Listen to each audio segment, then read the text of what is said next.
Hello everyone and welcome to another episode of GodSaw's Turnbuckle, the wrestling video podcast I run here on youtube.com/UC Campbell. This has definitely turned into a very interesting week. I know I've done a weekend preview and I actually got one more thing that I'm going to be doing throughout this week before we get into the Raw review this week. So, this guy came in. You don't see it fully. There we go. A little bit better lighting. I got my slam crate in. We'll be doing a video for that later on, either today or tomorrow or something in that sense. It's turned into a very hectic week out of nowhere. Well, I won't say out of nowhere, just a little bit more hectic with that aspect, and wanting to get that one done before the whole Survivor Series and everything in that sense. Today, what you're going to be seeing on here is going to be more of, well, it's more of, you know, I'm going to do Raw here, and I'm kind of explaining my day because we're doing live stream to go along with it. We're going to do Raw on this one, and then we're going to do SmackDown on a separate live stream. I'm going to reset everything and then go into another review of all that. And yeah, it's going to definitely be an interesting way of going about it. We're going to make everything work out in the end. So let's get right into it now. Monday Night Raw on November the 13th, 2017. This is the go-home show for Survivor Series on the Raw side of everything. And I thought overall it was a pretty good show. I didn't really care much for the beginning, but then again, that's what they typically do with Stephanie McMahon. She just comes down there, runs down Kurt Angle, doing her normal shtick, basically. She hypes him up initially, only to dress him down when he gets out there about everything that happened with the week before with the Shield and bringing everybody out for a potential raid, which ended up being nothing to begin with. So Kurt's trying to say he was trying to be prepared, but it ended up being nothing. You didn't really they just went through that whole bit, and it looked like Stephanie McMahon was going to fire Kurt Angle right then and there, but instead the Shield comes out, basically kind of saving the day of in this one, and or saving Kurt in this sense. They talk up Kurt, everything on that side of it, and then they challenge the New Day. Decent enough once the Shield got out there. To be honest with you, it was decent enough once the Shield got out there. It was typical Stephanie McMahon fare before all that. I still don't know. I feel like some of those promos she does are really, really good. Matter of fact, in the terms of her talking on the mic, she does really, really good. It's just an aspect of, there's very few times, if any times, that she really gets what's coming to her in that sense. It's like, oh, someone's out there, and yeah, they just gotta take it. They just gotta take it every single time. There's nothing they can do about it, or everything or anything in that sense. That's like the only real downside to most of those promos. Otherwise, they're really good promos. It's just one of those bits that's like, yeah, no one can just do anything about it because of things to go along with. So yeah, it is what it is on that side of everything. But this does lead us into matches right afterwards. So the first match they had of the night was Bayley against Dana Brooke versus Mickie James in a triple threat match, basically to determine who was going to be the 5th member of Team Raw on the women's side of everything. And yeah, this was actually a pretty decent match. I did rather enjoy this match. I thought everybody kind of worked well together. You had this bit towards the end with Dana Brooke. She gets thrown outside the ring, I think by either Mickie or Bayley. I forget who it was at that moment. And she tumbles to the ground.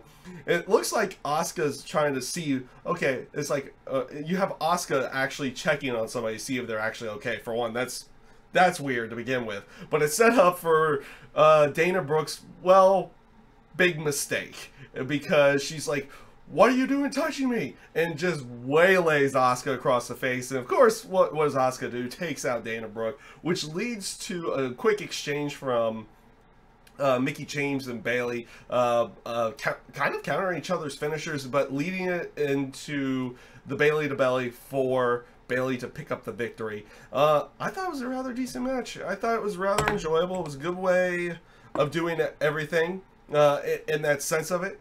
I was kind of expecting to do something with Paige on this side of it. Whether they would have put her in the match or, oh, Alicia Fox says, no, Bayley, you have to fight someone else now. And it ends up being Paige or something to go along with it. And they may still do something. They may still do something with Paige before Survivor Series. They don't do anything on this show. Maybe she shows up in some other way, shape, or form throughout there. Or does she attack one of the superstars on the Raw side if she's going to Raw or something to go along with it.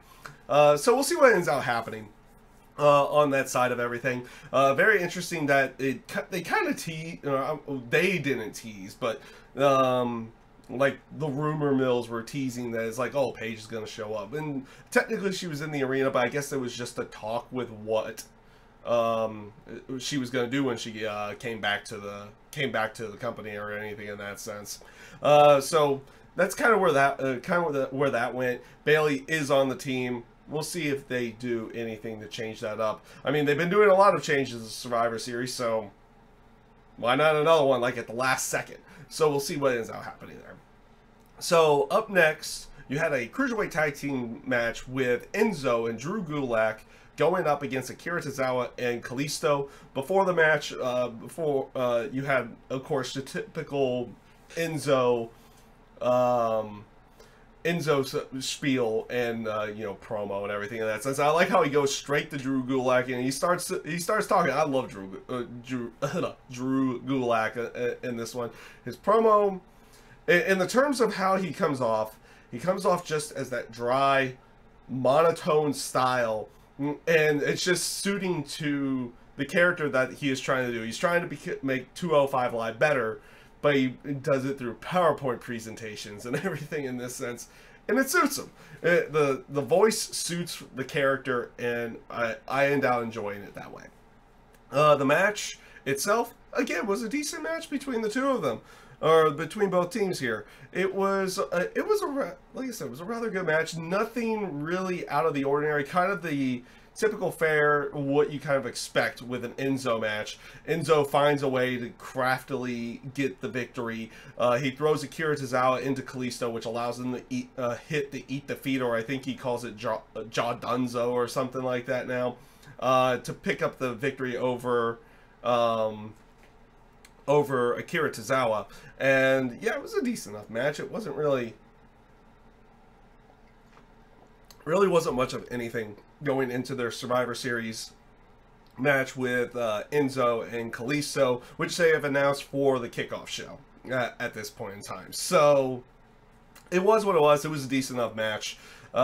It's interesting to see that they've kind of gotten away from this whole aspect that Enzo always has to cheat to get a victory. He's now just coming up with crafty ways to win at this point in time.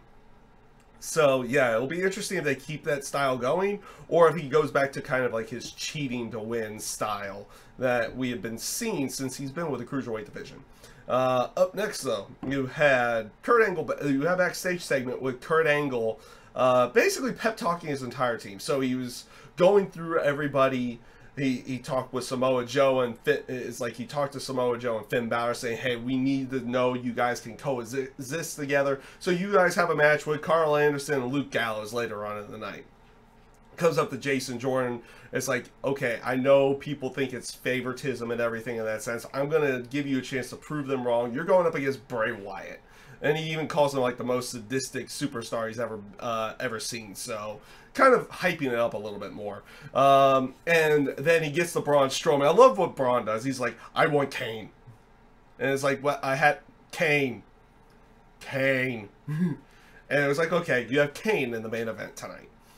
So matches were basically made through all this one. It was a decent enough segment. Like I said, set up for a good portion of the rest of the evening.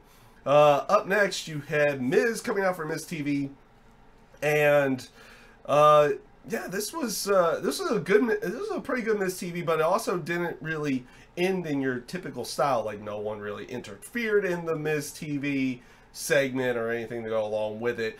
Miz started off by running down Baron Corbin, saying what he was going to do with him at Survivor Series, everything in that sense. They eventually bring out Sheamus and Cesaro. They talk about their match at Survivor Series and their match with the Shield later on in the night, and they ended it with the whole spiel of what you expected from Sheamus and Cesaro is like we aren't the bar, or it's like we're not just the or we're not at the bar, we are the bar type thing, and. It was a good promo. It was a very good promo on all sides. You just kind of, it's like, okay, here comes the typical interference. There's no interference. Okay, I mean, I guess we can go with that on that side of everything. But it was a good enough segment. I did enjoy the segment. I thought it was rather good and brought into a little bit more of hyping all three of those matches. The match for later on the night with Miz, Sheamus, and Cesaro against the Shield, and then the Usos versus Sheamus and Cesaro, and Miz and Baron Corbin, or Sin Cara, at this point. Because they did play off the aspect that, you know, you had the title matches for the next night to go along with it. I am filming this on Wednesday, so I'm trying to keep it as much to not spoilers for SmackDown when I talk about SmackDown a little bit later in the night. So I'm trying to play off of that.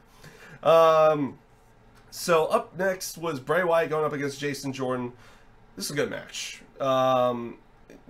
If there's anything about Jason Jordan that we have to really recognize, is that he's really good in the ring. We may not be liking his character, and there's probably a lot of people that aren't really liking his character, and you saw it throughout the night here as well, because this crowd was not having any of it with Jason Jordan in any way, shape, or form, playing it off throughout the match. Jordan's at least really good in the ring. So this is one of those times that I think this is one of those times that the fans is like, oh, we don't really care about the work rate. We don't, or something to go along with it. And they just want to not get behind him. And they boo him most of the time. They boo him throughout most of the night. And after he wins the match, Bray Wyatt attacks him, which gives him massive popping and like getting like thank you Bray chants. He attacks him, and they're playing like an ankle injury, but like a calf injury or some kind of leg injury in this one. They're playing off of that angle, and you get to see this throughout the rest of the night. You have right after this, you had a backstage segment where Jason Jordan's in the in the trainer's room with Kurt Angle, and Jordan's trying to talk Kurt Angle into keeping him on there. But even throws out, I was like, hey, you've done this plenty of times. Give me this chance still. I still want this chance to get everything going. And they kind of leave it at that for the time being. And we get a little bit more of it when a little bit later on in the show. So up next, it was the Brock Lesnar Paul Heyman segment, and basically this is Paul Heyman glowingly reviewing AJ Styles, and like even to the sense of you thinking it's like, oh, maybe he did have something in AJ Styles getting that WWE title around his waist to have him face Brock at Survivor Series to go along with it. Heyman goes through everything about AJ Styles and what he can do and how he's a good counterpart to Brock Lesnar. He did exactly the reverse of what he was doing with Jinder Mahal. Jinder Mahal, he was dressing him down the entire time, and AJ Styles, he was hyping him up, hyping him up, hyping him up, hyping him up, and then of course he gets to, but Brock Lesnar. In that sense of it. He even gets to the point he gets interrupted. I like this a little bit. He gets interrupted apparently during the promo. One of the guys in the crowd decided to propose to his girlfriend And she says yes. And all of a sudden the crowd just starts saying she said yes. She said yes. And I love how Paul Heyman just worked it right into the promo in that sense to go along with it. I thought it was good. Good stuff from Heyman. Good way of hyping up the match with Brock Lesnar and AJ Styles going into Sunday, and it was a really good segment. Honestly, a lot of this stuff ended up being really good throughout the entire night. So this actually does bring us now to Miz, Sheamus, and Cesaro going up against the Shield. All I can really say about this one, Shield back in 6-man tag matches, and they're good. They're going to be good matches, and this is no different here. The Shield does go over with, I believe, Roman Reigns spearing the Miz, or he spears him, and I think they triple powerbomb him. I think they're going to use the triple powerbomb as their finisher at this point in time. I am not 100% certain on what they're going with that one. It's kind of just a... It's hard to really want to say it's just a throwback, because it's only been, what, 3 years? And these guys are still kind of in the prime of their career, so it's not even like a full-on throwback to their normal 6-man tag matches to go along with it, but that's how it kind of felt. And it's probably because we haven't seen it in so long. It's like, hey, this is just like their old 6-man tag matches, and it came off really good and on that side of everything. So yeah, just really good match, really good way of building up both sides. That is actually one of those things about the Shield 6-man tag matches that a lot of people never fully recognize, is that all sides got to really look good in those matches, and the Shield would just typically come out the victor to go along with it. So everybody was looking good in this match, and yeah, it just came off as a rather enjoyable match. I liked how right before the end of the match, you have Sheamus and Cesaro taken out. You have all 3 members of the Shield just surround the Miz, and he gives that like typical scared look, and then he gets speared, and then triple powerbomb to finish the match. So really good stuff. I did enjoy this one. So when they come back from commercial break, you have Kurt Angle out in the ring.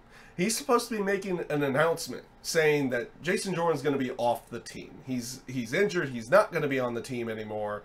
And this, of course, prompts Jason Jordan to come out. It's like he's still trying to talk him into it, trying to plead with his father and everything in that sense to try to let him stay on the team and let him show what he's worth. Stephanie McMahon comes out, is like, make the announcement.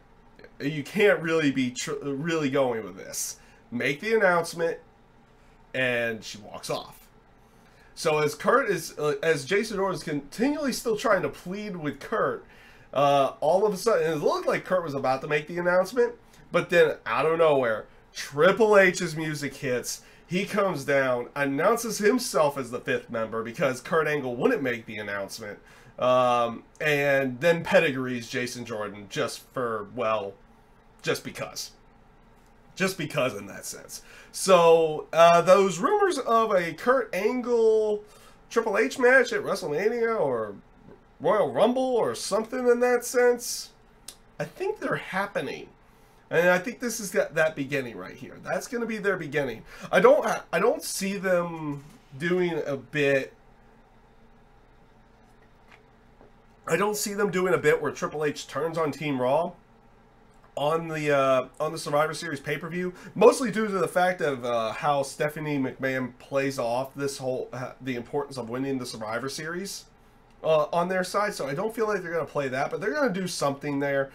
Maybe Jason Jordan comes out, does something. We'll see how everything ends out playing out on that one. And I'll save more of that for the predictions video down the line to go along with it. But good stuff again. Sets up a feud for later on down the road. It again throws another huge name, just like, let's change Jason Jordan and Triple H. When did this card get good? It's like out of nowhere. I'm not going to say that the card was overly bad beforehand, but it was looking a little ho-hum, and then it's like out of nowhere, oh, change here, change here, change here, change here. AJ Styles, the new WWE champion. John Cena, you're now in the 5-on-5. You know what, screw it. Triple H, you're in the 5-on-5 too. Let's go ahead and do this. Sheamus and Cesaro, you're going to now be facing the Usos. That looks like a good match. And the New Day is going to go up against Shield. Because that does get announced later on in the show that New Day does accept the Shield's challenge for a match. So, out of nowhere, like, this car went from to, like, I actually want to see most of these matches, if not all of these matches, happen in any way, shape, or form. And it should be a really good show. At least hoping that it ends up turning out to be a good show. So this leads us into Finn Balor and Samoa Joe going up against Luke Gallows and Carl Anderson with the club. Good match.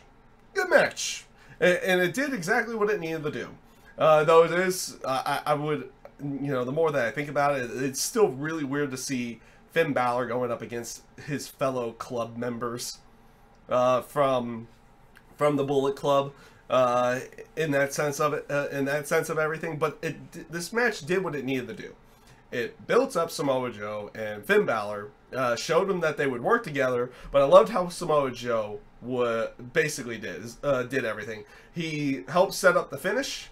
He even does a little bit where he's kind of directing traffic and is like, "Oh, I'm helping you, Finn." Everything in that sense, even though he's kind of reluctant to do so, and at the end of the match, he helps set up the coup de grace. The coup de grace hits, the 3 count happens, and Samoa Joe just walks.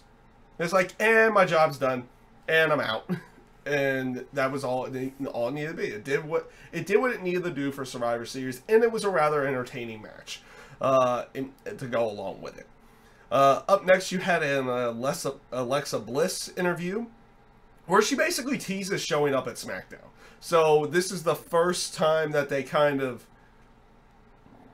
they fully on tease that, okay, a Raw person is going to come over to SmackDown, and are they going to try to do a full-on invasion now? You hadn't really seen any of that. She was basically saying it's like, oh, I'm intrigued by this Charlotte-Natalia match, and I may show up on SmackDown to watch it live, to go along with. Because, you know, the winner of that match goes on to face her at Survivor Series. So they had the U.S. title match and the women's title match on SmackDown, which I'll talk about on my SmackDown one, on my SmackDown review, which will happen after the Raw one. So this leads us into what was the main event of the night, which was Braun Strowman going up against Kane. Well, it was supposed to be a match, wasn't a match. The match itself never really got going. It was basically an extended brawl, a very good brawl, where you had, you know, Kane and Strowman usage of chairs, usage of the stairs, and usage of the entire area. They even tease a table spot on the outside, like a superplex through a table on the outside. They do tease that one. No one does go through the table at the end of it. They did one better. They put Kane through the ring. Yes, Braun Strowman running power slams Kane through the ring, and that's how they go off the air. And this was rather enjoyable. It plays off the aspect that, okay, both these guys still haven't had a match with each other. And that what is going to happen when they do finally have their match with each other down the line. In that sense, now they've had a bit where Kane's kind of gotten Kane really hasn't gotten the upper hand, but shown that he can hang with Braun. Kane gets power slammed through the ring now. So what kind of match are they going to lead into with these two down the line to go along with it? Now, the one thing I wish they would have done, and they didn't end up doing this, they showed it as a .com exclusive, was the factor of Braun Strowman emerging from the hole inside the ring. Like a monster in a movie would do, And that's been their bit with Braun Strowman since they brought him back after the TLC pay-per-view. He does like monster horror movie stuff, like coming out of the garbage truck, and this time he emerges from the hole in the ring to display his dominance afterwards, and it's been really good stuff. It really has been. I've been rather enjoying this. As a matter of fact, I've been rather enjoying Raw a lot recently, which is kind of weird because it wasn't like that too long ago. I mean, I'm still enjoying SmackDown. Let's not get this wrong. But Raw has been becoming really good recently, for the most part, to go along with it. There's down points, and like I said, they were on Jason Jordan's case the entire night, though they tried to play him up as much of the babyface as possible. Him getting pedigreed by Triple H got a huge pop. I mean, even Stephanie McMahon, who doesn't get a pop at all, got a pop when she came out to say, it's like, Kurt, are you seriously thinking about this? Make the announcement. She gets a pop for that one. That normally doesn't happen. So that's going to show where a lot of people feel about this Jason Jordan character at this point in time. But the stuff with Braun, I thought was good. I'm still going to go off the factors like Jason Jordan. He is really good in the ring, and they just need to get the character fully out there. And maybe the in-ring kind of just, you know, helps that along at some point in time to go along with it. And we'll see where they go with that side of it.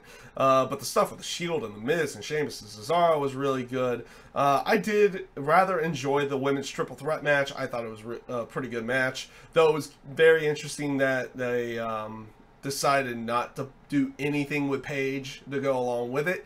But you know, there's still time for them to do that. I mean, apparently they've been making changes left and right to Survivor Series to try to make it better.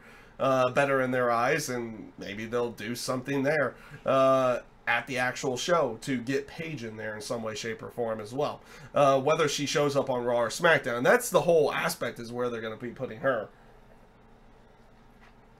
Is what they're going to probably do with that. The stuff with Finn and Samoa Joe I thought was pretty good as well. Just an overall rather enjoyable show. I thought it was a rather good show going into Survivor Series.